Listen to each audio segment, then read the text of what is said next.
Buenas noches, profesor. Buenas noches, compañeros. Mi nombre es Ariana Tandazo y junto a mi compañera Verónica Zaragozín trataremos y expondremos varios temas relevantes en cuanto a la situación de Venezuela. Venezuela fue una de las sociedades más exitosas de la historia. Con la aparición del petróleo, el país inicia un proceso de transformaciones impresionante, logrando en pocas décadas lo que otras naciones tardaron siglos o incluso milenios en alcanzar. De ser uno de los países más pobres de Latinoamérica, pasó a ser el más rico. Entre 1920 y 1980 fue una economía de más rápido crecimiento en el mundo. Gracias al petróleo, llenaron el país de liceos, escuelas y universidades. Y es así como acaban también con el analfabetismo.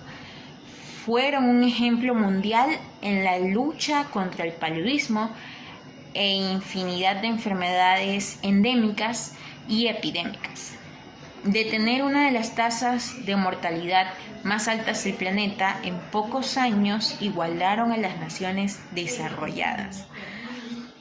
No había inflación, el bolívar venezolano junto con el franco suizo eran las monedas más sólidas. De esta forma es como surgió una pujante clase media. El desempleo era de apenas el 4% y cada año se construían miles y miles de kilómetros de nuevas carreteras. La pobreza, que hoy afecta a 9 de cada 10 venezolanos, no superaba el 20%. Para 1947 era el cuarto país con mayor renta per cápita, superado solamente por Estados Unidos, el Reino Unido y Francia. Caminos vecinales, grandes sistemas de riego, mecanización del campo, fertilizantes, insecticidas y apoyo financiero del Estado contribuyeron a toda la expansión extraordinaria del sector agrícola. Construyeron y se abrieron pasos a carreteras y autopistas a lo largo de toda su geografía y además electrificaron a Venezuela. Construyeron puertos, aeropuertos y plantas termoeléctricas, además de la segunda mayor represa del mundo. También se llevaron a cabo proyectos como cloacas y acueductos en todas las ciudades y pueblos de Venezuela. Levantaron hospitales y universidades que forjaron grandes profesionales.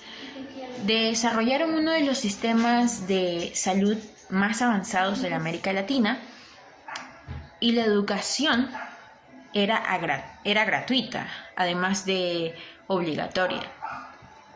Se urbanizó el país y se adelantó un rápido proceso de industrialización, basado el mismo en la sustitución de importaciones con créditos blandos de la CBF y el Banco Internacional.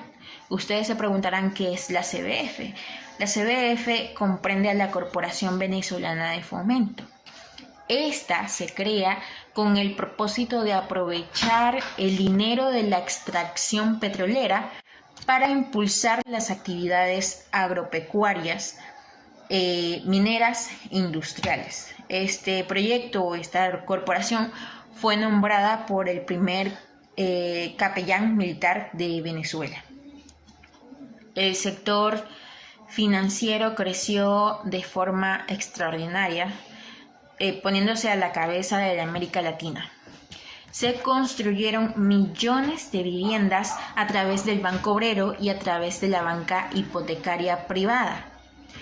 Fueron considerados ejemplo de convivencia porque todos esos logros de cierta forma alcanzaron en paz con una asombrosa permeabilidad social que atenuaba las inevitables diferencias que surgen en cualquier sociedad que se encuentra en rápido crecimiento.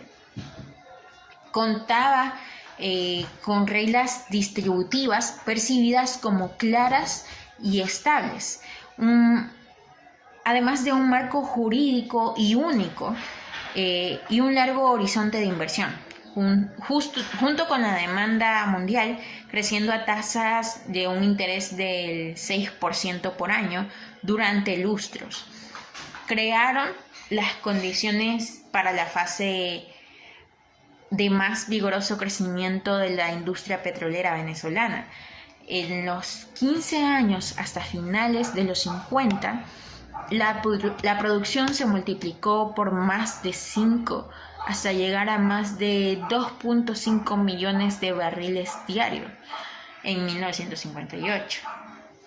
Con este auge, Venezuela se consolidaba como el primer exportador mundial, lugar que ocupaba desde la caída de la producción de México, con la nacionalización de finales de los años 30, y ocuparía hasta 1971, que fue cuando ya llegó a sobrepasarlo Arabia Saudita. A continuación les mostraré ciertos gráficos que ayudarán a comprender un poco lo impresionante que era el progreso que ellos tenían en cuanto al petróleo. El gráfico número 1, tal como pueden observar, muestra la producción promedio anual medida en miles de barriles diarios entre 1943 y 2004. Se observa claramente el vertiginoso aumento en la producción en los 3 lustros que siguen a 1943.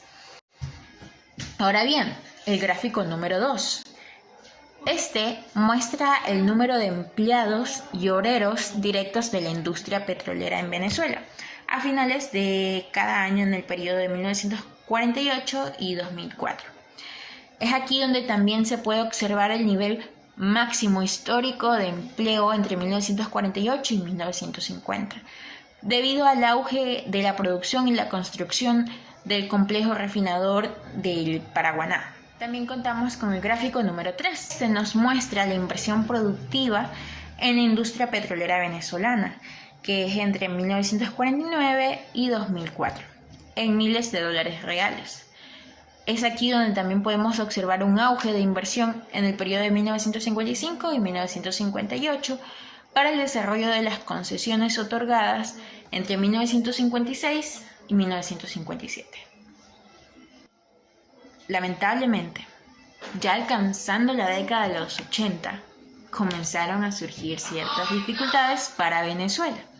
Se comentaba que comenzaron a cometer algunos errores. El crecimiento económico se desaceleró. No fueron capaces de mantener la misma energía de las décadas anteriores y enfrentaron devaluaciones y controles de cambio. La industria petrolera nacionalizada incrementó su vitalidad, pero el enorme peso relativo del Estado, que ahora era dueño del petróleo, comenzó de cierta forma a asfixiar progresivamente el sector privado. Y es aquí que Venezuela, durante 60 años que se había experimentado un prodigioso y vibrante crecimiento, comenzó a estancarse. Ya comenzando el siglo XXI es donde se van creando los problemas para Venezuela. De estos problemas es lo que nos hablará mi compañera Verónica Zaragozín, a la cual le doy paso. Gracias por la atención prestada. Para continuar con nuestro análisis económico de Venezuela, vamos a dar los puntos claves en la actualidad y sus posibles soluciones que puedan ayudar a este país a levantarse. Los problemas que pasa Venezuela son macroeconómicos. En la actualidad, Venezuela tiene un PIB por cápita de menos 37, el más bajo en Latinoamérica. Esto lleva a un retroceso de 60 años. La vez que Venezuela tuvo este PIB fue en 1977 y en la actualidad se está encontrando otra vez con ese mismo PIB. Venezuela ya lleva desde el 2014 hasta la actualidad, ya no es una recesión, sino un colapso macroeconómico. lleva 7 años con una recesión y con una inflación del 200%, que ya lo lleva a hacer una hiperinflación. Que también es un problema inmenso en Venezuela es la migración, el flujo de migración, que se lo denomina como la migración del desespero, ya que en Venezuela hay una hiperinflación y el sueldo es bajo. Los venezolanos, los profesionales, toman la decisión de viajar a otros países para buscar la mejor manera de subsistir. Esto que lleva en contra de Venezuela es que por esto Venezuela se queda sin profesionales que puedan trabajar para el país, se queda sin la mano de obra. Muy aparte de esto, el país está mal manejado macroeconómicamente. Otro punto importante es el petróleo. El corazón de la economía venezolana era la exportación del petróleo. El 25% del petróleo en Latinoamérica se encuentra en Venezuela. Era un país petrolero. Pero ¿qué sucede con estas exportaciones? Es que el 96% de las exportaciones de Venezuela están caídas. Y esto se debe a que no tiene la capacidad para darle mantenimiento a sus refinerías, no tiene cómo pagarle a la mano de obra de las refinerías, y esto quiere decir que no hay producción de petróleo. Esto va mucho más allá de la caída del precio del petróleo. Esto ya se va a que no hay las posibilidades de cómo mantener ni cómo darle mantenimiento a una refinería de petróleo. ¿Qué más podemos decir de Venezuela? Es que desde 1998 a la actualidad el nivel de pobreza se ha cuatriplicado.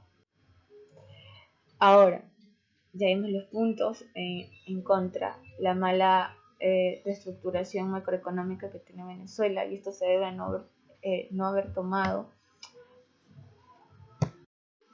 las buenas decisiones, no haber hecho una reforma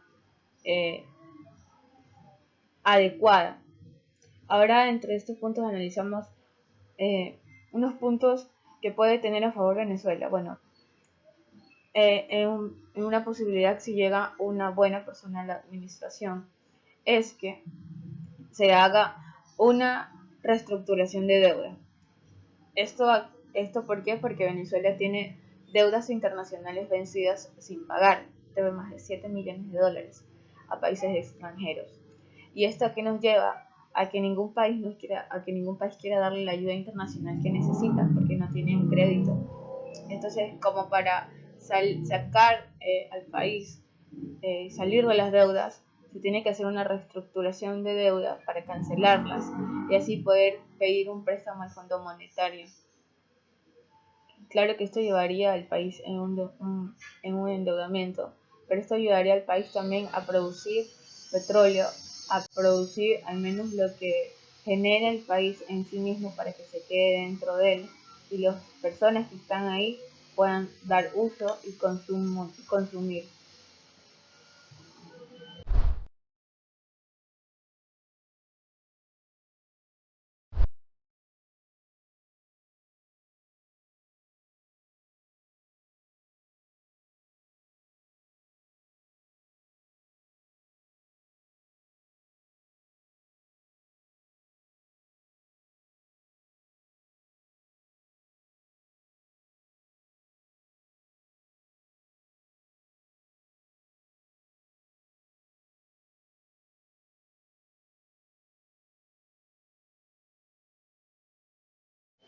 Bueno, esto ha sido nuestro análisis sobre Venezuela. Espero les haya gustado.